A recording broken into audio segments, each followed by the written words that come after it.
Voy entonces a pedirles que leamos en Mateo 5, 6 y 7 es, por decir así, la parte más completa de lo que nuestro Señor entregó, como la doctrina de Cristo, la doctrina del ungido, ¿no? Así se debe entender, la doctrina del ungido como rey, ¿no? Como rey o señor, que decimos nosotros también. Y un rey, como también está escrito, un rey y sumo sacerdote. Nunca debemos apartar, cuando miramos al Señor, nunca debemos apartar esas verdades centrales, ¿no? Él es nuestro rey y sumo sacerdote. Amén. Entonces leemos en Mateo capítulo 5. Son 12 primeros versículos que los hemos oído, los conocemos en el Señor. Recuerden, las Escrituras no hablan de una doctrina de la Iglesia tal o cual. Hay puntos principales que muchos fundadores de distintos grupos cristianos, vamos a decir así, colocan como creencias principales. Pero en las Escrituras habla de la doctrina de Cristo. Amén. Eso dicen las Escrituras. Y luego también menciona la doctrina de los apóstoles, ¿no? Que siguen justamente la misma doctrina de nuestro Señor Jesucristo. Leemos entonces las primeras palabras que son mencionadas. Desde el verso 1 al 12, el versículo 1 al 12, esto vamos a leer. Leemos en el nombre de nuestro Señor. El Señor ve, ¿no?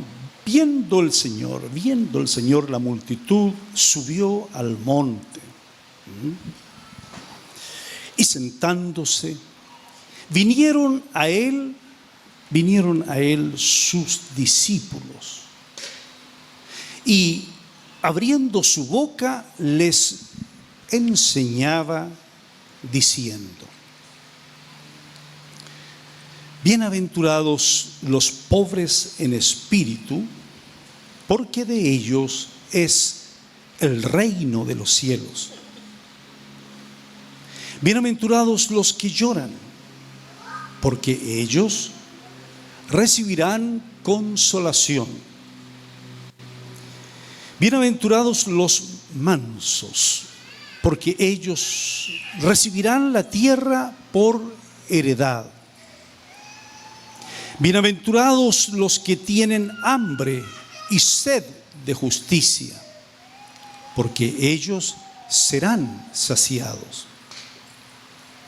Bienaventurados los misericordiosos, porque ellos alcanzarán misericordia. Bienaventurados los de limpio corazón, porque ellos verán a Dios. Bienaventurados los pacificadores, porque ellos serán llamados hijos de Dios. Bienaventurados los que padecen persecución por causa de la justicia, porque de ellos es el reino de los cielos. Bienaventurados sois cuando por mi causa os vituperen y os persigan y digan toda clase de mal contra vosotros, mintiendo.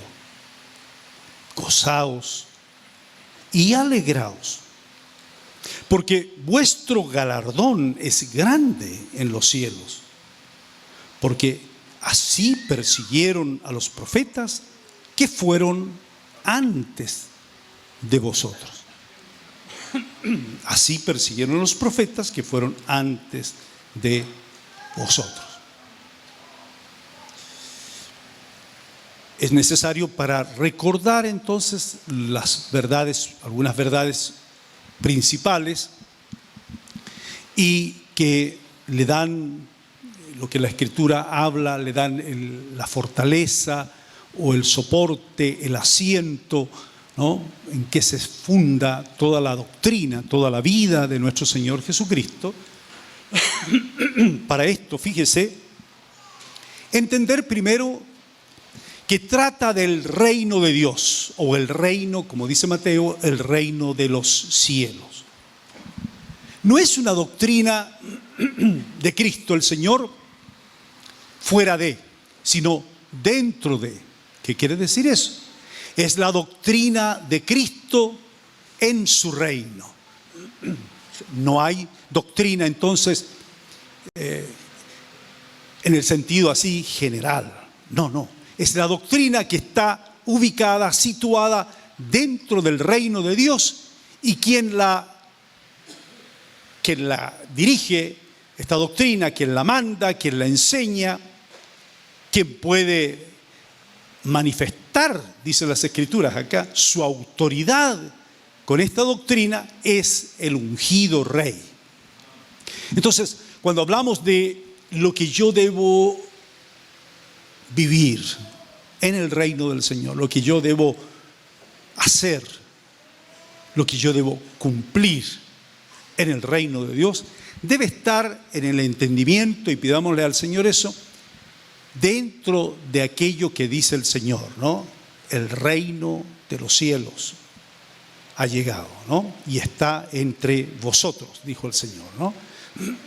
Como le dice también en su momento a Nicodemo, si no naces de agua y del Espíritu, no puedes entrar en el reino de Dios. Ahora, veremos en los primeros 20 versículos, incluyendo los que ya leímos, algunas cosas, como dije, centrales. Esta es una presentación que hace el Señor que no se puede cambiar. No se puede cambiar de orden, no se puede cambiar de significado, de sentido, del por qué lo dice, no se puede cambiar. No puedo yo alterar eso. Por ejemplo, los primeros 20 versículos, si uno escudriña las Escrituras, se va a dar cuenta que eso está puesto allí por el Señor y no lo puedo posponer. O no, yo comienzo con el verso 21. Oísteis que fue dicho, en el caso de Moisés o de la ley, ¿no? Mas yo os digo, como que allí tiene el tono de doctrina, como ahí tiene el tono de mandato, de mandamiento o de enseñanza. No puedo hacer tal cosa. Porque el reino del Señor es distinto a toda otra forma de ver, ¿no?, una doctrina, una enseñanza, ¿no? Y hay mucho en esto que aparece, que manifiesta el Espíritu en las Escrituras. Entonces, en esta primera parte de estos primeros 20 versículos, es como un perfil. Es como perfil, es como ver a Cristo el Señor y el cumplimiento de las cosas que el Padre le entrega al Hijo primero, que Él cumple primero. Recordemos que aunque era Hijo en los días de su carne, Cristo, ¿no?, como nosotros, en los días de su carne, ofrece ruegos y súplicas al que le podía librar de la muerte, ¿no?, al Padre. Fue oído, dice. Y aunque era Hijo, por lo que padeció, aprendió la obediencia, y habiendo sido perfeccionado para poder ejercer como sumo sacerdote y conforme a lo que dice las Escrituras, bueno, debía obedecer, debía sujetarse él primeramente a la doctrina. Este es como un perfil. ¿Y por qué decimos entonces que esta es la doctrina de él? Porque primeramente se debe entender que es la doctrina del Padre. Mi doctrina no es mía, es la doctrina del Padre. Bueno, por eso no se puede mover, por eso no se puede cambiar. Y por eso nosotros debemos aprender conforme el Señor lo enseñó. Como dice y como enseñó el Señor: Padre nuestro, que estás en los cielos, santificado sea tu nombre, venga tu reino. Es la doctrina del Padre con respecto a su reino, porque luego dice: y hágase, cúmplase porque al final de la doctrina lo cita el Señor. Hágase o cúmplase, ¿qué cosa? La voluntad del Padre. Tu voluntad, como en el cielo, así también en la tierra. Para algunos hermanos que lo necesitan, allí en el capítulo 7, cuando ya está terminando el Señor este macizo doctrinal, ¿no? Dice en el verso 21, el Señor hablando,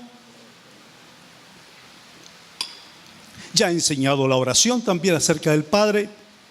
En el verso 21, 7:21 dice el Señor, no todo. O sea, hemos dicho hoy día, hemos confesado todos, Jesucristo es el Señor. Pero esa es una parte importante, pero que pudiera, fíjese, que pudiera el hecho de decir y confesar que Él es el Señor, pudiera ser vano y no cumplir la doctrina de Cristo. Vamos a ver eso hoy día. Por eso dice, no todo el que me dice Señor, Señor, entrará en el reino de los cielos. Y dice el Señor, sino el que hace la voluntad de mi Padre que está en los cielos. Entonces vamos de nuevo al capítulo 5, estamos hablando de que estos primeros 20 versículos es como un perfil, ¿no? Donde uno se ubica y mira y dice, oh, esto es lo que quiere Dios de mí.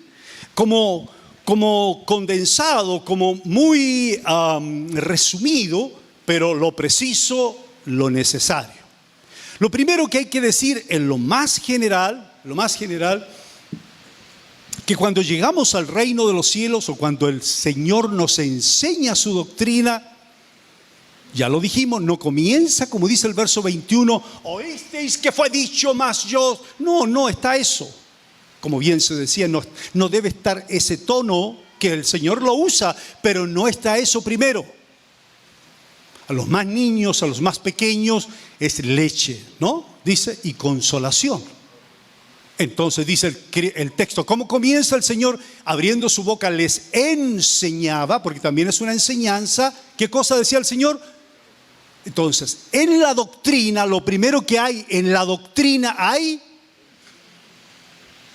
bienaventuranzas.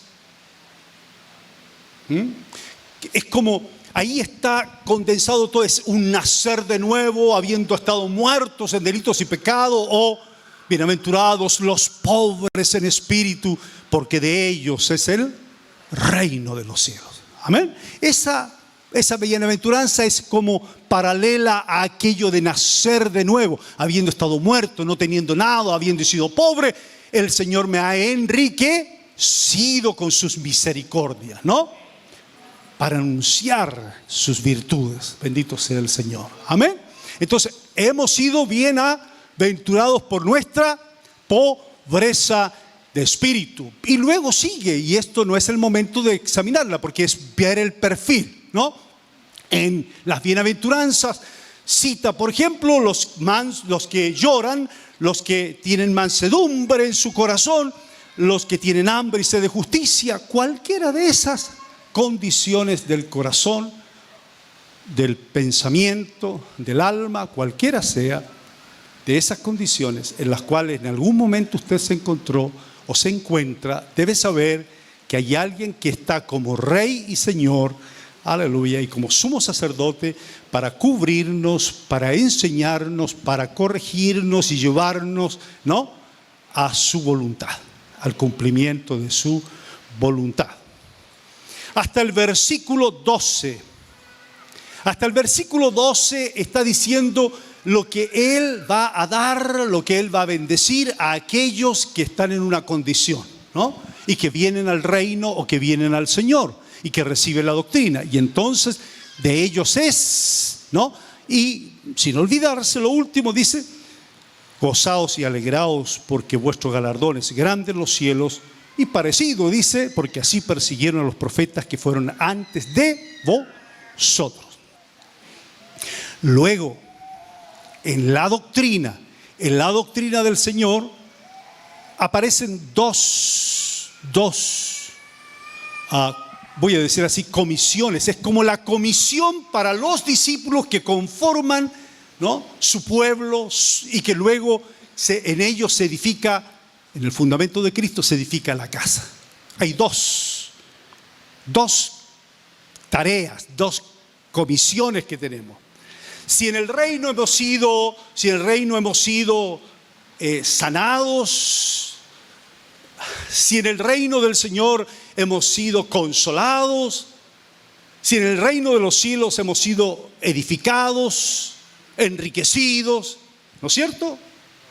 O sea, en el reino de los cielos hemos sido bienaventurados y estamos para servirle a Él. Dos cosas en este perfil, y eso es algo que pido especialmente a los hermanos que tienen tareas de enseñanza, de dirección, fijarse en estas dos verdades principales. La primera, el Señor es el que dice que somos. ¿Qué es lo primero? ¿Cómo dice? Vosotros sois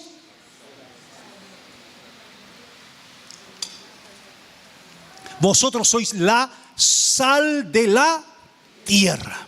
Amén. Entonces va a decir el Señor, esto es la sal con respecto a la tierra. Dice, vosotros sois la sal de la tierra, ¿no? Pero si la sal se desvaneciere, ¿con qué será salada? No sirve más para nada, sino para ser echada fuera de la casa, digamos, y hollada, pisada por las personas. Se usaba para los caminos.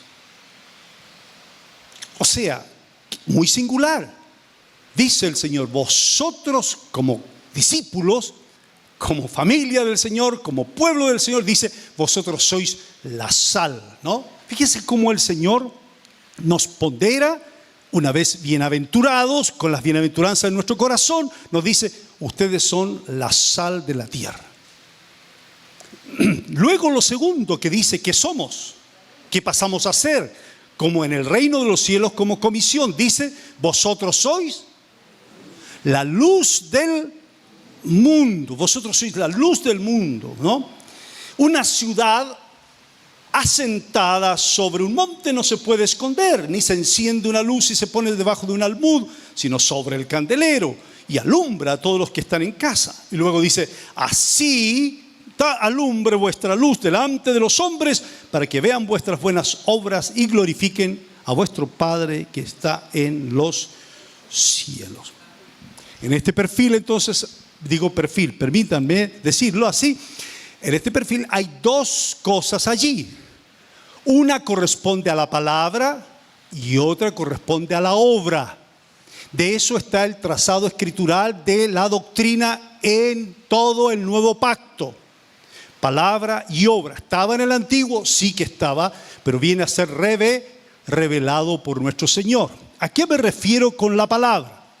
Cuando las escrituras dice, vosotros sois la sal, hace referencia a la palabra que no se corrompe, la doctrina o la enseñanza que no se corrompe. Y la tierra corresponde, dice el Señor Jesucristo, al corazón del hombre. La sal es la palabra del Señor, su enseñanza, y la tierra es el corazón del hombre. Esto está en la primera parábola de Mateo, capítulo 13. ¿Recuerdan? Eso está escrito. Lo segundo es la luz, ¿no? La luz y la luz y el mundo. La luz equivale en este caso a cómo la obra aparece, así alumbre vuestra luz delante de los hombres para que vean vuestras buenas obras. O sea, la luz es como que manifiesta la obra del Señor. De la palabra viene entonces a la obra, a aquello que debe verse, a aquello que debe distinguirse. Mundo no es el globo terráqueo. Mundo es, en primer lugar, según las escrituras, es el esposo, la esposa, los hijos, la familia. Eso está escrito está, ¿no? Y aquel verbo glorioso, eterno, por él fue hecho el mundo. En el mundo estaba y el mundo por él fue hecho. originalmente no hace una sociedad, no hace una comuna, no hace ministerios del interior, no hace esas cosas. No, lo primero que hace, hay un fundamento, pero primero que hace un hombre, una mujer, ¿no? Y luego la descendencia, y hay mandamientos, hay enseñanzas. Mundo se refiere a familia. Entonces, primero, ¿qué cosa oímos? ¿Qué palabra recibimos y nos es enseñada? ¿Cómo llega al corazón? Luego yo, a su vez, eso dice la segunda parábola, luego yo tengo la palabra en mi boca, la enseño, la comparto, pero detrás mío tiene que haber ¿qué cosa? Si yo hablo después, tiene que haber obras. ¿Cómo lo sabemos? Y aquí viene la segunda parte, o sea, la segunda parte entonces que confirma cómo se manifiesta la doctrina, ¿ya? Estoy un poquito apurado. Recuérdense que no es una enseñanza, es tocar los puntos principales. Amén, en el nombre del Señor. Capítulo 5, verso 17 al 20. No penséis. Bueno, con esto está todo bien, dicen los discípulos, no hay nada más que hacer, estamos libres de otras cosas. No dice eso el Señor. No penséis que he venido para abrogar la ley o los profetas. No he venido para abrogar. Ahí está la palabra clave. Sino para, esa un discípulo debe tenerla presente por lo que está escrito. He venido para, ¿cómo? Cumplir, dar cumplimiento a la palabra que Dios había dado antes, a la ley en el caso de Moisés. Dice el verso 18. Porque de cierto os digo que hasta que pasen el cielo y la tierra, esa es una gran manifestación de Dios u operación de Dios que se cumple en la muerte y resurrección de nuestro Señor Jesucristo, ¿no? Ahí comienzan los cielos nuevos y la tierra nueva, ¿no? Todas las cosas nuevas en Cristo Jesús el Señor. Pero hasta que pasen el cielo antiguo, ¿no? Y la tierra, dice el Señor, ni una jota, ¿cómo más? ¿Cómo dice? Ni una tilde pasará de la ley hasta que todo se haya cumplido. No hace referencia a cumplido a profecías, ¿no? O lo que se conoce como escatología en general, sino al cumplimiento de toda la voluntad de Dios, especialmente de la ley, y que el Señor lo cumplió. ¿Dónde? ¿Cuándo dijo Él que estaba todo terminado? En la cruz, cuando dice, consumado es. Todo lo que está escrito de mí, como dijo el Señor, todo lo que está escrito de mí tiene cumplimiento, cumplimiento. Incluso, ¿recuerdan? ¿Quién tiene una espada? Bueno, todo debe tener cumplimiento. Bueno, eso los dos primeros versículos es lo que corresponde a Él. Él lo hizo. Y nosotros, y ahí viene la parte de los discípulos también entonces en este perfil. Con respecto a ser sal, la palabra, y que llegue al corazón, ¿verdad? Y que también venga la obra para cómo funcionamos como matrimonio, como casa, como familia, con hijos, nuestros intereses. Ahí está. ¿Qué dice el Señor en el verso 19? Entonces dice el Señor. ¿Cómo dice?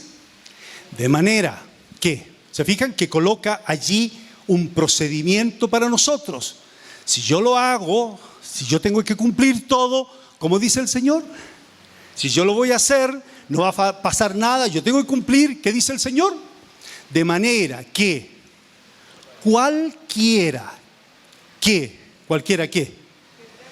quebrante, y dice el Señor, noten cómo dice, uno de estos mandamientos, y así dice el Señor, muy pequeños. Les llama pequeños. Téngase presente en el Señor que el ser sal y el ser luz no es una opción, es un mandamiento, es imperativo, ¿de acuerdo? No es si yo quiero, es ser discípulo, como se nos dijo. O sea, si yo no me niego y no hago exactamente como Él dijo, no se puede. Entonces dice el Señor, cualquiera, de manera que cualquiera que quebrante uno de estos mandamientos muy pequeños y así enseña a los hombres, o sea, enseñe habiendo quebrantado el mandamiento. ¿Cómo dice el Señor? ¿Qué dice el Señor? muy pequeño será llamado, ¿dónde? En el reino de los cielos. Más, cualquiera que los haga, estos mandamientos muy pequeños, pero luego dice, y los enseñe, los haga primero, los cumpla primero y los enseñe, ¿qué dice el Señor? Este será llamado grande en el reino de los cielos. Ahora, sabemos que el Señor creció en sabiduría, en estatura y en gracia para con Dios y los hombres. Y sabemos también que estatura allí no es lo que indica crecimiento nomás. Sabiduría se puede examinar, se puede saber que alguien ha crecido en sabiduría o en gracia, ¿verdad? Para que la obra, lo que él haga, no se lo atribuya a sí mismo, ¿no es cierto? Bueno, ser grande aquí no quiere decir más grande que, no sé, no, quiere decir la estatura de Cristo, por favor. No está hablando de nuestra estatura, así como Él. No está hablando de que yo voy a ser grande. No, es incluso los pequeños, los que son llamados pequeños dentro del reino, dentro, no fuera. Quiere decir que adentro se le dice, estás sin crecimiento, hermano, sin madurez. En Cristo se entiende, en Cristo. ¿Por qué? Porque habla mucho, pero hace poco. Habla mucho, pero no cumple. Ahí está el perfil, en lo general, ¿no? Somos bendecidos en el reino, somos enriquecidos en el reino por Cristo, consolados, perdonados, pero cuidado con el perfil. O sea, el perfil glorioso de toda la gloria, como se dijo en la oración, es de Cristo el Señor. Nosotros somos los que recibimos la palabra, entra al corazón, opera en nuestra vida, después nosotros podemos darla, pero para ello antes yo debo de cumplirla, yo debo de hacerla. Y así siguiente para que llegue a ser una obra de Dios, obra que dice, ¿cómo el pasaje dice? Que el Padre sea alabado, ¿no? Glorifiquen a vuestro Padre que está en los cielos. Muy bien. Ya fuimos al 7:21 nuevamente. No vamos a tocar cada uno de estos mandamientos. El 7:15 primero. El Señor nos habla en el 5 que nosotros debemos considerar como discípulos, ¿no? El que esto es una gloria, es un gozo grande, porque así, si nos persiguen, si en el cumplimiento de la palabra, ¿no? El querer hacer la voluntad del Señor hay persecución o hay contradicción. Bueno, así persiguieron a los profetas que fueron antes de vosotros, dice el Señor, ¿no? Eso lo leímos. En el 7, ya al final, dice el Señor, en el versículo 15, dice el Señor, guardaos, cuidado, entonces también dice el Señor, guardaos de los falsos profetas, que vienen a vosotros con vestidos de ovejas, pero por dentro son lobos rapaces. Por sus frutos, entonces ahí coloca otra vez, ¿cierto? Ahí coloca otra vez la medida, la regla, ¿no? Por sus frutos ¿acaso se recogen uvas de los espinos o higos de los abrojos? Así, todo buen árbol da, ¿qué da un buen árbol? Es que no puede ser de otra manera. Pero entendiéndose que es, digamos, no es que sea él un árbol, es una figura bíblica, ¿no? Más bien el Señor usa aquello de Juan 15, ¿no? Cuando nosotros somos los pámpanos, hay un labrador y hay una vid gloriosa y la vid es Cristo el Señor, ¿no? Y nosotros estamos apegados a la vid y no podríamos dar fruto separados de Él. ¿Decimos amén? No podemos dar fruto separado del Señor. Verso 19, todo árbol que no da buen fruto es cortado y echado en el fuego, así que por sus frutos los conoceréis. No todo el que me dice, y ahí cita lo que ya leímos. Y aquí está el punto interesante, porque el verso 22 habla anticipándose el Señor, como Él es el Maestro, Él es el Señor, se anticipa cosas eclesiásticas, por decir así, o cosas de la iglesia después. Pablo cita esto a los Corintios. Pero miren cómo dice el Señor, muchos me dirán en aquel día, llegamos a su presencia, pero Señor, Acuérdense que está hablando de los profetas, que pueden ser falsos, ¿no? No profetizamos en tu nombre y en tu nombre echamos fuera demonios y en tu nombre, ¿qué más? Hicimos muchos milagros. Y el Señor es fuerte en esto cuando dice, les declararé, nunca os conocí. Cuando pasaba eso, yo no los distinguía, no les reconocía. Apartados de mí. Y cuando cita antes el hacer o el cumplir, aquí dice, hacedores de. ¿Por qué? Porque toman las cosas que son del Señor, porque no son nuestras. El profetizar no es una virtud nuestra, es un don de Dios, no es nuestro. Profetizar, edificar, consolar, exhortar, predicar, lo que se le llame a algunos, eso no es nuestro. Como bien se dijo, nosotros no obtenemos ninguna calificación personal para ello. Eso es dado por el Señor. Eso es de la unción del Señor. Pero sí, el mandamiento, la doctrina que me es dada, esa sí yo tengo que cumplirla. Esa sí tengo yo que hacerla. Entonces cuando yo digo, pero Señor, si yo hice esto, no lo hiciste tú. Balaam fue profeta del Señor un tiempo, pero hay que ver, ¿no? ¿Qué pasó? Caín tuvo una oportunidad, dialogó con el Señor. Claro que sí. ¿Y qué final tuvo? ¿Para qué decirlo de Coré? ¿Recuerdan que hablábamos de las manchas? En el ágape, en el amor de Dios. Entonces dice el Señor, verso 24, cuidado que es importante, hermanos, para completar lo de doctrinas, estas son las verdades principales, en el verso 24. ¿Cómo dice? Cualquiera, pues, entonces, está terminando, ¿no? Concluyendo. Cualquiera, pues, que me oye estas palabras, ¿qué más? Y las hace, ese es el punto.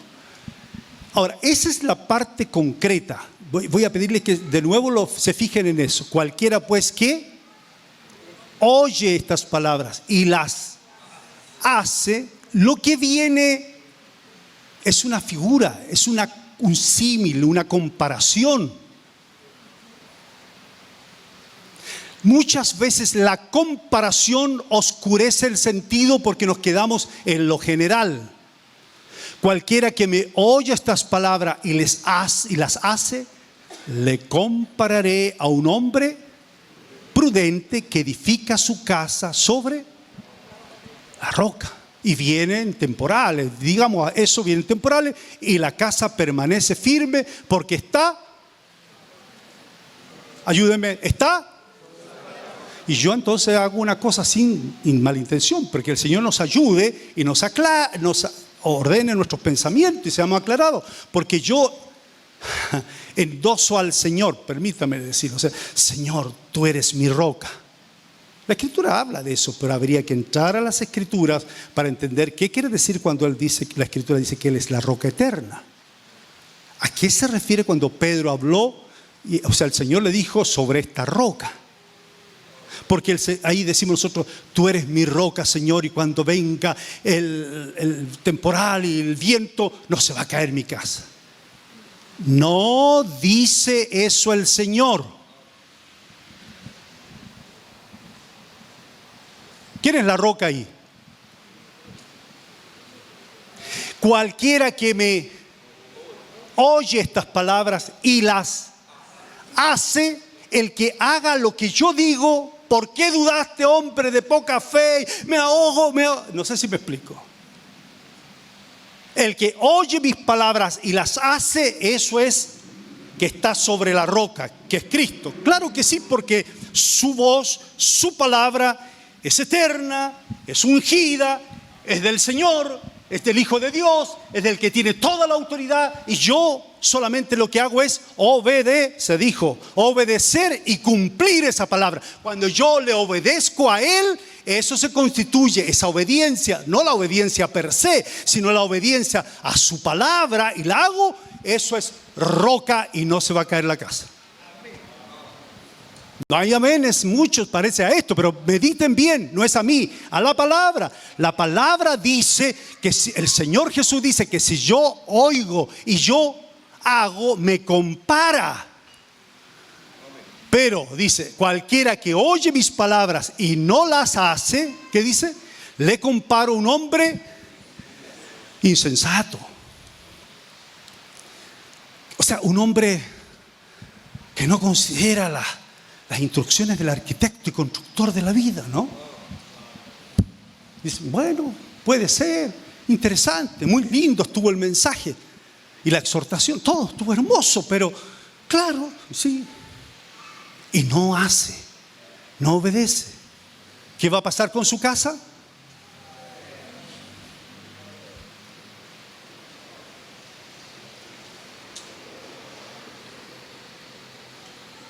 Decimos amén al Señor, a su palabra. Dice, cuando terminó Jesús estas palabras, la gente se admiraba de su doctrina porque les enseñaba como quien tiene autoridad y no como los escribas. Cuando descendió Jesús del monte, le seguía mucha gente. Eso es así. Vamos a verlo ahora en un modo, no digo práctico, sino un modo un modo que nosotros lo podemos ver aquí mismo en la congregación, ¿ya? Y por eso es que se leyó lo de Santiago. Vamos a leer, por favor, en el capítulo 1 de Santiago.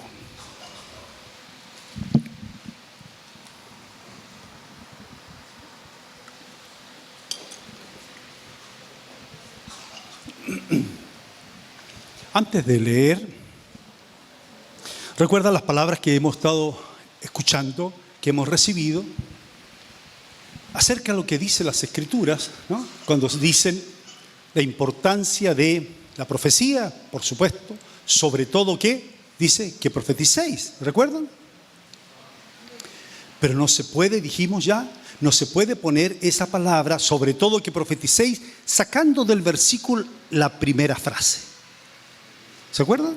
¿Qué es la primera frase? Seguid el amor. Y sobre todo, luego, y si anheláis dones, que profeticéis. ¿De acuerdo? Pero si no se sigue el amor, en el capítulo 13 allí, si no se considera lo que se dijo, también vamos a ver ahora, dicha profecía puede ser vana. Pero como es palabra de Dios, sí, la palabra de Dios no es vana y permanece para siempre, pero pasa a ser vana, ¿por qué? Porque yo la oigo y no la hago, no la cumplo. No es que el Señor mienta, es que yo no lo hago. Es que no se glorifica al Padre que está en los cielos. ¿Por qué no se glorifica al Padre? Porque no hay luz en mi vida, no hay cumplimiento, no hay orden en la casa. Santiago entonces habla de esto. El apóstol Pablo dice, hay tres cosas importantes, lo que permanecen, ahora permanecen. ¿Qué cosas? Las tres cosas: la fe, la esperanza y el amor. Estos tres, pero el mayor de ellos es el amor. Dice aquí Santiago en el capítulo 1, versículo 2, dice: hermanos míos, tened por sumo gozo cuando os halléis en diversas pruebas. Es lo que nos compartía nuestra hermana. Pruebas verdaderamente difíciles que muestran cómo se persiguió ante a los profetas.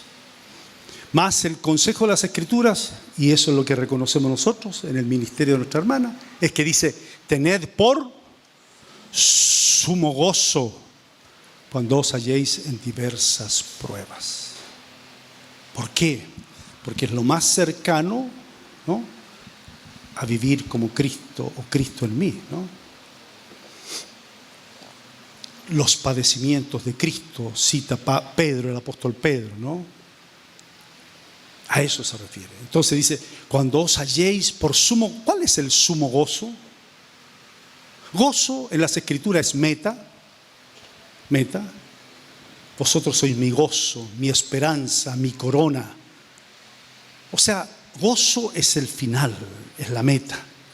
Cristo por el gozo puesto delante de Él.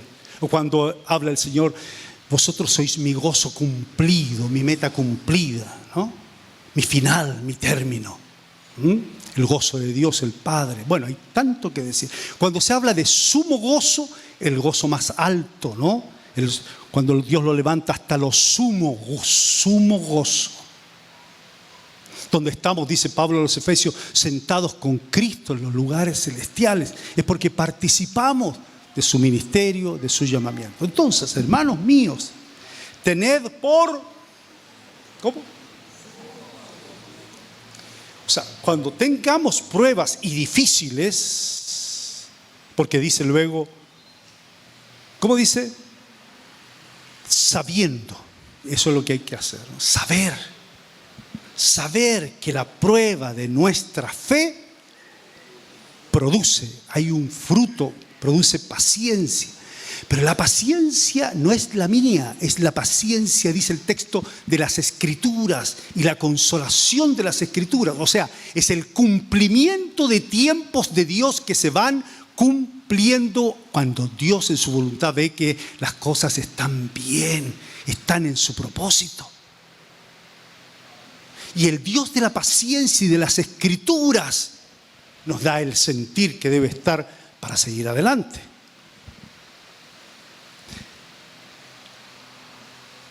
El sumo gozo entonces es en el momento difícil. Si yo les pregunto que levante la mano, alguien puede decir, no tengo ningún momento difícil, pero todos vamos a vivir los padecimientos en una u otra medida, Dios lo sabe cuánto, pero todos vamos a vivir padecimientos del Señor, incluso más. Aún algunos padecimientos, como dice Pedro en su primera carta, capítulo 4, el que padece en la carne, también para la purificación de nuestra vida, dice la Escritura, y terminar con ese pecado que está allí, Dios trabaja con nuestra carne. Cita ahí el apóstol Pablo, ¿no? Baste ya el tiempo. Entonces, hay cosas que no se pueden cambiar porque están conforme las Escrituras, ¿no? Todo puede pasar, mas su palabra no va a pasar. Entonces dice, mas tenga la paciencia su obra completa para que seáis perfectos y cabales sin que os falte cosa alguna. Y si alguno de vosotros tiene falta de sabiduría, pídala a Dios, el cual da a todos abundantemente y sin reproche, y le será dada. Si es probada mi fe, escúchenme, hermanos queridos, no es mi fe común, ¿no? No es como aquello de aumenta mi fe, ¿no? Si tuvierais fe, la Escritura habla de la fe de su Hijo, la fe de Jesucristo el Señor, la fe que nos ha sido revelada, dice a los Gálatas, ¿no? O la fe de aquel que es autor y no es su fe, sino es la fe de Jesucristo el Señor. En ella yo soy justificado. En ninguna otra cosa puedo ser justificado. Solo en la fe de Jesucristo el Señor. En nada más. Por más que parezca yo bueno o parezca que sea noble lo que quiero hacer. Puede incluso que quiera dar mi vida y ser quemado. Pero puede que eso no agrade al Señor. No corresponde al amor de Cristo, no agrada al Señor. Porque todo lo mío, lo que yo quiera ofrecer de mí mismo, por más que sea la mejor de las intenciones, está ya manchado por el pecado. Yo no conozco las soberbias del corazón, ¿no? No me conozco. Entonces uno dice, no, si yo deseo esto bueno, usted no me puede juzgar. Ahí usted debe detenerse y no insistir sobre esa persona. Pero orar sí para que el Señor le pueda revelar a esa persona que dichos términos, dicha afirmación no es la correcta. ¿Por qué? Porque no hay justo ni aun uno. No hay quien haga lo bueno, ni siquiera uno. Pero sí en Cristo, en Él y Él en nosotros, ¿no? Es la única posibilidad. ¿De acuerdo? Entonces, cuando habla de la fe aquí, debe ser examinada. Pedro habla de la fe que es probada como el oro, ¿recuerdan? La fe, sabiendo que la prueba de vuestra fe produce paciencia. Pero ese trabajo del Señor donde se va manifestando el tiempo y el trato con nosotros de parte del Señor, la paciencia de Dios tiene que tener su obra completa, o sea, debe verse lo de Cristo, ¿no? No debe verse que vamos a ser un poquito más buenos, un poquito más correctos, ¿no? Más bien comportados. No es eso, no es eso. La prueba lo lleva a uno al límite donde se tiene que probar que la obra que usted está haciendo, el comportamiento y todo lo demás, no es por una capacidad religiosa, sino es fruto de Cristo. Es gracia del Espíritu, no es nuestro. Como se dijo, soy un vaso de barro y la excelencia del poder es del Señor. Amén, amén. Entonces, debe tener su obra, la fe y la obra, aparece allí, ¿ve? Su obra completa. Entonces ahí está la palabra, la fe viene por el oír y el oír por eso. Cuando se refiere a fe allí, entonces se refiere a esa palabra, a esa convicción que yo tengo, ¿no? Esa seguridad y confesión que tengo. Eso va a ser probado. Si yo digo algo y le digo, mira, esto dice las Escrituras, bueno, si yo lo afirmo eso de esa manera, en eso yo voy a ser probado, voy a ser examinado. Si lo digo, ¿de qué modo? ¿Con qué espíritu? ¿No? ¿Con qué intención? Si lo digo, ¿con qué gozo? ¿O con qué deseo? ¿Con qué interés? El Señor lo va a mostrar después, hasta que sea limpiado, la palabra lave, limpia mi pensamiento, mi corazón, y aparezca realmente lo de Cristo. ¿Decimos amén? Ahora, verso 12. Bienaventurado el varón que soporta la tentación, porque cuando haya resistido la prueba, recibirá la corona de vida que Dios ha prometido a los que le aman. Aparecen dos cosas, aparece tentación y prueba. ¿Por qué? Porque estamos en un cuerpo, ¿cierto? Donde hay una lucha. En nuestra vida hay una lucha entre la carne y el espíritu. No se olviden, entre la carne y el espíritu. En aquello que es la carne, no quiere decir una carne inerte, sino un pensamiento carnal de antes, ¿no? Un modo de ser carnal de antes que insiste. Y eso está ahí. Pero está la gracia, ha venido a mi corazón la gracia, ha alumbrado un poco los ojos. Y ya, entonces yo recibo la palabra y la voy a hacer, y de repente mis ojos se apartan del gozo, se apartan del propósito, se apartan de lo que Dios desea, o como Dios pide, y viene la concupiscencia, ¿no? Y la concupiscencia no necesariamente es una concupiscencia, bueno, de deseos carnales, que también los hay, ¿no? Sino que también en el sentido de otras intenciones, otros deseos en el sentido de concupiscentes, ¿no? De llegar a tener, no sé, otros puestos, otras oportunidades, ¿no? Y buscar por ese lado, y parece todo bien, todo noble. Pero el Señor examina y se concibe algo, ¿no? Y se da a luz algo. Eso aparece aquí. Entonces dice el verso 16, amados hermanos míos, no erréis. Y esto es doctrina. No pequéis, no erréis. O sea, no erréis al gozo, al deseo del Señor. Toda buena dádiva, todo don perfecto desciende de lo alto, del Padre de las luces. Dios no cambia, Dios no tiene sombra ni mudanza de variación. O sea, si Dios dice una palabra, eso se va a cumplir.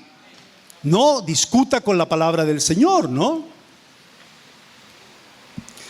Y leemos lo que dice aquí ya casi al final del verso 19. Se leyó. Por esto, mis amados hermanos, todo hombre sea pronto para... ¿Qué pasa si oímos? ¿A quién nos parecemos si oímos? ¿Y a quién se parece uno cuando hablamos? En un momento X, ¿no? Y alguien habla y sanciona y dirige y manda cuando habla. O otro cuando oye. Es aquel que está recibiendo la instrucción, aquel que está recibiendo el mandato. Cuando uno oye es más siervo. Cuando uno habla tiene el riesgo, Dios le da a hablar, pero es más amo, es más dueño. Hay un gran riesgo. Si usted muchas veces me pide que yo dé una palabra del Señor y yo no la entrego, es porque hay una indicación del Señor seria de no ponerse en una posición que en ese momento pudiera ser complicada, porque no es el tiempo para usted de cierta palabra, digamos. ¿Por qué? Porque se puede observar otro interés, otro deseo. Y si el Espíritu está allí, lo discierne, hay que esperar. Hay que esperar el tiempo del Señor. Por eso dice, todo hombre sea rápido para oír, tardo para hablar. Y además todavía tardo para argumentar, ¿no? Insistir, para airarse. Porque la ira del hombre no obra y ahí viene la obra, ¿no? No aparece la obra, la justicia de Dios, como dirá Romanos, ¿no? Y entonces, ¿qué hay que hacer? Desechemos, pues, toda inmundicia, toda abundancia de malicia entre nosotros, ¿no? Recibamos con mansedumbre la doctrina, la palabra implantada, la cual puede salvar nuestras almas. Pero, ¿cuál es el pero? No es que la reciba nomás, pues, ¿no? Ser hacedores de la palabra y no tan solamente oidores, engañándoos a vosotros mismos. Porque si alguno es oidor de la palabra, pero no hacedor de ella, es lo que decía el Señor, ¿no? Este es semejante al hombre que considera en un espejo su rostro natural. Pero él se considera a sí mismo y se va y luego olvida cómo era. Nadie juzga, nadie examina, nadie le dice cuál es el gozo verdadero por el cual vive. Lo hace solo, ¿no? Como dice Judas, ¿no? Llevados por doquiera, ¿no? Dice Efesios, y en Judas dice vientos otoñales, ¿no? Nubes sin agua, ¿no? Verso 25, mas el que mira atentamente en la perfecta ley, la de la libertad, y persevera en ella, no siendo oidor olvidadizo, sino hacedor de la obra. Ahí está lo que leíamos en Mateo. Este será, entonces la bienaventuranza realmente va a aparecer cuando es oidor y luego hacedor. Entonces la bienaventuranza va a aparecer. Porque también podría decir yo soy bienaventurado y el Señor me la da. Y ahí está el equívoco con respecto a la gracia, ¿no? Cuando dice Dios me da la bienaventuranza. Así que yo la tengo, yo la creo, y a veces se repiten esas cosas. Yo la tengo y yo soy positivo y no sé, y repetimos que la tengo. Pero la vida es una vida no de victoria en Cristo, no de reconocer al Señor en nosotros, sino de problemas, y a veces problemas muy graves, muy serios, que no podemos con cosas del corazón. ¿Por qué? Por eso, ¿no? Por eso mismo.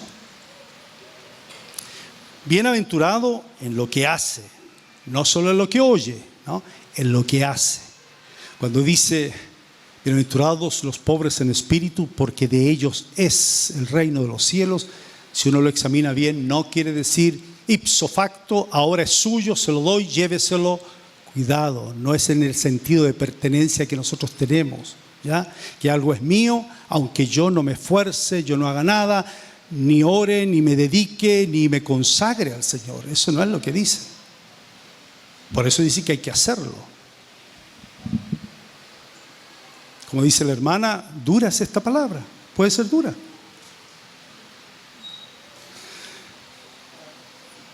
Verso 26 y 27. Si alguno se cree religioso entre vosotros y no refrena su lengua, o sea, sigue hablando, ¿no? Sino que engaña su corazón, la religión del tal es, y usa la expresión vana.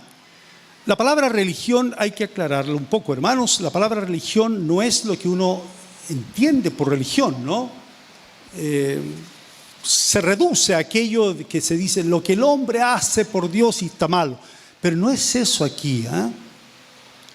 Luego cuando dice la religión pura y sin mácula, quiere decir que existe una religión pura y sin mácula.